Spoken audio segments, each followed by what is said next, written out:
Un homme dans la foule lui répondit: Maître, je t'ai amené mon fils, il est possédé par un esprit qui le rend muet. Cet esprit s'empare de lui, n'importe où, il le jette par terre. L'enfant écume, grince des dents et devient tout raide. J'ai demandé à tes disciples d'expulser cet esprit, mais ils n'ont pas réussi. Jésus leur dit: Génération incroyante, combien de temps devrais-je rester auprès de vous? Combien de temps devrais-je vous supporter? Amenez-le auprès de moi. On l'amena auprès de lui.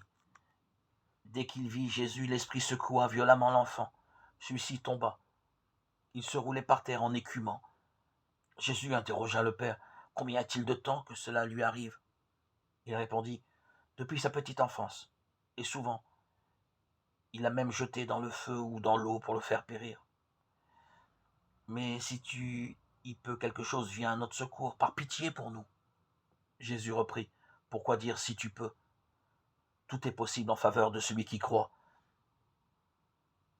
Aussitôt le père de l'enfant s'écria: Je crois. Viens au secours de mon incroyance. Jésus, voyant que la foule s'attroupait, interpella vivement l'esprit mauvais. Esprit qui rend muet et sourd, je te l'ordonne, sors de cet enfant, il n'y rentre plus jamais. L'esprit poussa des cris, secoua violemment l'enfant et sortit. L'enfant devint comme un cadavre, de sorte que tout le monde disait: Il est mort. Mais Jésus, lui saisissant la main, le releva, et il se mit debout. Quand Jésus fut rentré à la maison, seul avec ses disciples, il l'interrogeait en particulier: Pourquoi est-ce que nous n'avons pas pu l'expulser? Jésus leur répondit: Rien ne peut faire sortir cette espèce-là, sauf la prière.